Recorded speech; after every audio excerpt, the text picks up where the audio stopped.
বাজারে বেড়েছে বিশ্বভাগ নিত্যপণ্যের দাম। সপ্তাহের ব্যবধানে আবারও দাম বেড়েছে। নিত্যপণ্যের দাম বাড়ার কারণে জাতের স্তরে স্তরে বাড়ানো হচ্ছে দাম।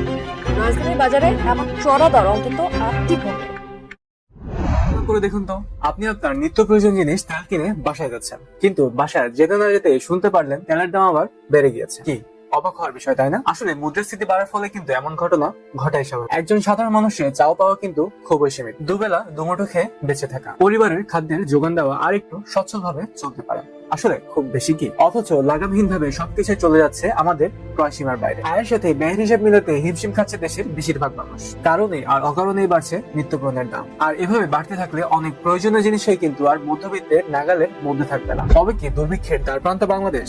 আসলে দাম কেন বাড়ে? দোষ কি সরকারের নাকি সিন্ডিকেটের? আর এসবের সমাধানই বা কি হতে পারে? এই সবই জানবো আমরা আজকের ভিডিওতে। আমি রিয়াদ, আপনারা দেখছেন টেকি অক্টোপাস। চলুন তাহলে শুরু করা যায়। আচ্ছা ভেবে দেখুন তো, গত 50 বছরের সর্বোচ্চ মূল্যস্ফীতি কবে হয়েছিল? পরিসংখ্যান বলছে সালটি ছিল 1974 সাল। দেশে সর্বশেষ দুর্ভিক্ষ হয়েছিল কিন্তু ঠিক একই বছরে। 1974 সালে সেই দুর্ভিক্ষে মুদ্রাস্ফীতির হার ছিল 67.17%। তবে কি খাদ্যপণ্যের দাম বাড়ার সাথে দুর্ভিক্ষের কোনো সম্পর্ক রয়েছে? বাংলাদেশ ব্যাংকের সাবেক গভর্নর আতিউর রহমান উল্লেখ করেছেন, 1973 সালের তুলনায় 1974 সালে খাদ্য উৎপাদন কিছুটা কম হয়েছিল, তবে তা 1972 সালের তুলনায় যথেষ্ট বেশি ছিল। অর্থাৎ উৎপাদন কিছুটা কম হলেও দুর্ভিক্ষ ঘটনার মতো খাদ্য ঘাটতি হওয়ার কথা ছিল না। ব্যাপক খাদ্য ঘাটতি তৈরি হয়েছিল মূলত ব্যবসায়ী শ্রেণীর চোরাচালান, মজুতদারি, চোর কারবারি ও বর্ধিত মুনাফার উদ্দেশ্য বিনষ্ট করে দেওয়ার কারণে। 50 বছর পরে এসে দৃশ্যপটের কোথাও কি কোনো মিল খুঁজে পাচ্ছেন? বাংলাদেশে প্রতি বছর বিভিন্ন সময়ে ভিন্ন ভিন্ন কারণে সরকার এবং ব্যবসায়ীরা বিভিন্ন পণ্যের দাম বাড়ায়। বিশেষ করে রমজান কিংবা কোনো উৎসব আসলে আমরা এমন ঘটনা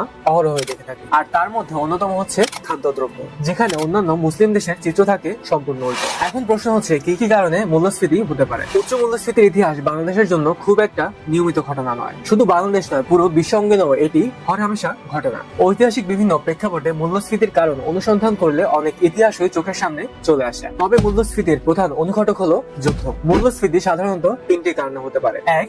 যুদ্ধের কারণে, 2. রাজনৈতিক অস্থিরতার কারণে, 3. অতিরিক্ত টাকা ছাপানোর কারণে। মুদ্রাস্ফীতি যখন অস্বাভাবিকভাবে বেড়ে যায় তখন তাকে হাইপার ইনফ্লেশন অথবা উচ্চ মুদ্রাস্ফীতি বলা হয়। সাধারণত প্রতি মাসে যদি জিনিসপত্রের দাম 50% বেশি বেড়ে যায় তখন তাকে হাইপার ইনফ্লেশন ধরা হয়, যার ফলে খুব দ্রুত স্থানীয় মুদ্রার মান পড়ে যায়। পৃথিবীতে রেকর্ড করা সবচেয়ে বেশি মুদ্রাস্ফীতি হয়েছিল ফরাসি বিপ্লবের সময়, যেখানে মাসিক মুদ্রাস্ফীতি 143% পৌঁছে গিয়েছিল। পরবর্তী 20 শতাব্দী পর্যন্ত মুদ্রাস্ফীতির নিয়ন্ত্রণে বাইরে চলে যাওয়ার মতো ঘটনা কোথাও ঘটেনি। বাংলাদেশের ইতিহাসে শুধুমাত্র একবারই উচ্চ মুদ্রাস্ফীতির ঘটনা ঘটেছিল, তাও আবার 1974 সালে। বাংলাদেশের বর্তমান পরিস্থিতিতে আবারও এই বিষয়টি ফিরে এসেছে। বিশেষ করে খাদ্যে মুদ্রাস্ফীতি বাংলাদেশের জন্য একটি দুশ্চিন্তার কারণ হয়ে দাঁড়িয়েছে। সাধারণত বলা হয় 10%-এর বেশি না ছড়ালে মুদ্রাস্ফীতি নিয়ে দুশ্চিন্তার কোনো কারণ থাকে না। বাংলাদেশের পরিসংখ্যানের তথ্য মতে বাংলাদেশে এখন মুদ্রাস্ফীতির পরিমাণ 10-এর নিচে। কোভিড-19 আর যুদ্ধের পর প্রায় সব দেশেই এই মুদ্রাস্ফীতি দেখা দেয়। বিশেষ করে দক্ষিণ এশিয়ার শ্রীলঙ্কা ও পাকিস্তানে চরম মুদ্রাস্ফীতি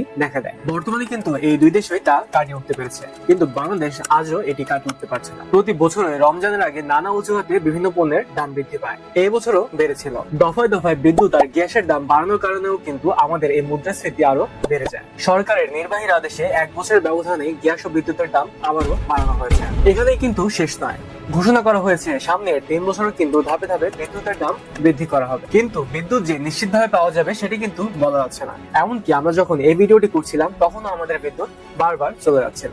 হ্যাঁ, বিদ্যুতের দাম বেড়ে যাবে কিন্তু বিদ্যুৎ পাওয়া যাবে না। এই দুটি ঘটনা সরাসরি প্রভাব ফেলবে আমাদের বাজার এবং আমাদের বাজারের ব্যবস্থাপনায়। সেচ, শিল্প, কারখানা থেকে শুরু করে হাসপাতাল ও শিল্প প্রতিষ্ঠানে বিদ্যুৎ বিল বাবদ খরচ বাড়বে, যার ফলে উৎপাদিত পণ্য ও সেবার দামও বাড়বে, যা মাল্টিপ্লাইং ইফেক্ট আকারে গোটা অর্থনীতিতে ছড়িয়ে পড়বে। যে কারণে বলা যায় মুদ্রাস্ফীতি বৃদ্ধির কারণে যারা নিম্ন ও মধ্যবিত্ত রয়েছে তাদের জীবন আরো দুর্বিষহ হয়ে পড়বে। কিন্তু এটিকে নিয়ে সরকারের কোনো কার্যকর পদক্ষেপ আছে বলে মনে হচ্ছে।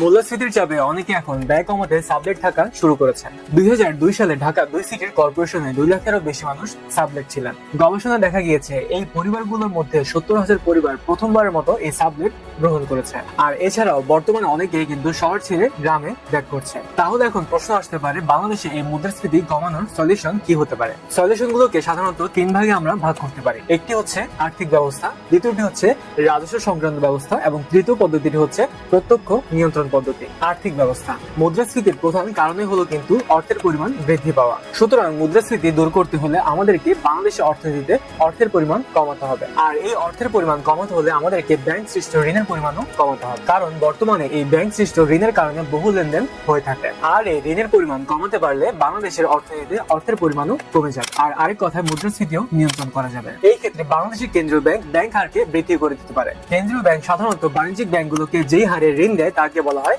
ব্যাংক হার। আর সাধারণভাবে কেন্দ্রীয় ব্যাংক যদি তাদের ব্যাংক হার বাড়িয়ে দেয় তাহলে বাংলাদেশের বাণিজ্যিক ব্যাংকগুলো তাদের ব্যাংক হার বাড়িয়ে দিবে। আর এভাবেই যখন ঋণ নেওয়া অনেকের কাছে ব্যয়সাধ্য মনে হবে তখন বাংলাদেশের মানুষজন ঋণ নেওয়া কমিয়ে দিবে। আর এভাবেই কেন্দ্রীয় ব্যাংক হার বৃদ্ধির মাধ্যমে বাংলাদেশের মুদ্রাস্ফীতি কমাতে পারে। দ্বিতীয় পদ্ধতিটি ছিল রাজস্ব সংক্রান্ত ব্যবস্থা।